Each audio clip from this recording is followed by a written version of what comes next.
waxaan ka codsan lahaa inay Somaliland sii daayaan iyaguna nabad bay helayaan waayo hadday u ogolaadaan ictiraafkooda qaraxa iyo dhibaataduna way ka baxaysaa waa walaalahood muqdisho haddii la iga maqlayo waxaa loo lahaa Somaliland sii daayay haddaan la isxaqirayn waa dad jira madaxweyneyaal fara badan soo maray la isma qariyo anigu cidna kama hibayso Somaliland ha noolaato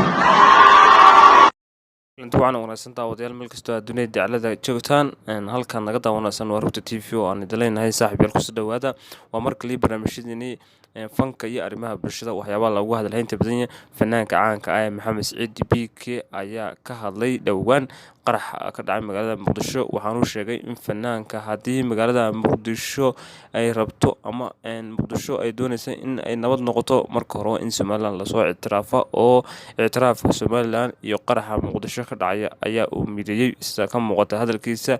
dad fara badan oo aad iyo aad u naqdiyay hadalkana waxay ka sheegeen in fanaanku uu aad u khaldamay taasina ay tahay mid cunsurnimo oo ay ka muuqato dadka aadka u neceb fanaanka ayaa awal waxay ku tilmaami jireen in fanaanka uu yahay fanaan cunsuri ah oo bulshada Soomaaliyeed neceb tanna waxay batrool ku sii shidaysaa hadalkiisa taageeradii liidatay ee loo hayay fanaanka oo ah in gabiyaanba uu ku faraxsan yahay qaraxa ka dhacay Muqdisho ee dadku ay ku laadeen ee gaariga ugu yaraan 200 ee qof oo ahaa fanaanka uu sheegay meel masraxa uu joogay uu ka cadeeyay in qaraxa Muqdisho ka dhacay runtii uu yahay wax laga galabsaday shacabka Somaliland sida uu isaga hadalkiisa u dhigay waxaanu sheegay in hadii la rabo in Muqdisho ay nabad noqoto marka hore in Somaliland la soo ictiraafo ka bacdina sidaas ay iyagu nabad ku helayaan asaade fanaanka ayaa dadka aadka wax iska weydiiyay ayaa waxay sheegeen sababta ku kaliftay in fanaanku ilaa hadda aan la garaneyn fanaanka ayaa marka uu Hargeysa imaado ama marka dadka xukuumadda Somaliland ku jira waxay ku tilmaamaan in uu yahay hanti qaran Somaliland hasaatay hadalka ka soo yeedhay fanaanka ayaa u muuqda hadal turaantur ah oo shacabka tiiraayaysan ee Muqdisho ku sugan ee qaraxa ku laaday iyo dadkooduba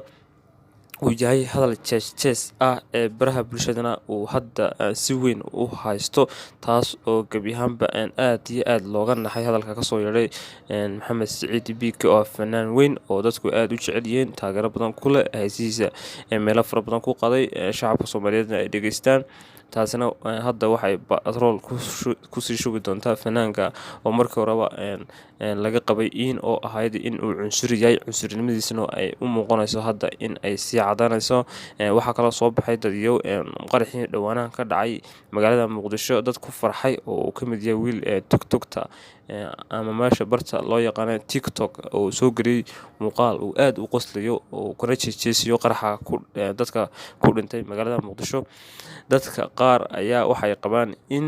shacabka Hargeysa ay ku faraxsan laakiin sabab yaraatay taasi ma aha mid run ah waxaana u muuqataa in shakhsiyaadka qaar ay iyagu fikirkooda cabireen taasina aanay micnaheedu ahayn in shacabka Hargeysa ama shacabka Somaliland ay la qabaan dadka reer Somaliland waxay jecel yihiin walaalada Soomaaliya inay nabad noqoto markasta waxay la garab taagan yihiin gargaar ay ugu talagaleen walaalada Soomaaliya oo ay ugu dambeysay gargaarkii beledweyne la gaarsiiyay ee shacabka Somaliland iska soo ururiyeen lacagaha aadka u badan leh halkaasi oo lagu deeqay shacabka ku nool beledweyne waxaana arrinkan uu soo baxaya dhawaan markii uu qarax ka dhacay magaalada Muqdisho taasi ay dad fara badan ay halkaasi ku madheen nasiib darro Maxamed Saciid BK ayaa hadalkan waxa uu ku soo beegay xilli ay xasaasi tahay ay gabi ahaanba dadka qaar ay ka murugoonayaan waxyaabihii soo maray iyo shacabka Soomaaliyeed aad iyo aad ugu murugaysan hadalkan fanaanka ka soo baxay waxa uu muuqday mid fagaara oo kaga hadlayo taas oo ku jeesiyo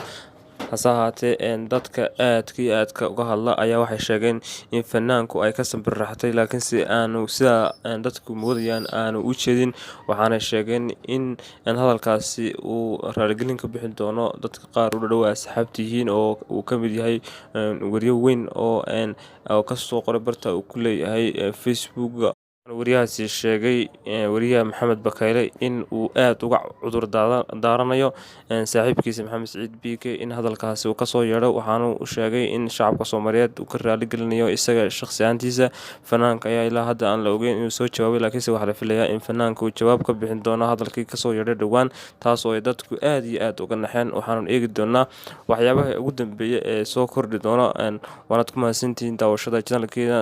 Fadlan haddii aad ku cusub channelka subscribe noo saar, like tan nagu dhiirgeli, noo share garee oo asxaabtada la wadaag si ay u arkaan asxaabtaada. Waanaad ku mahadsantihiin daawadayaal meel kastoo aad dunida dacalada ka joogtaan.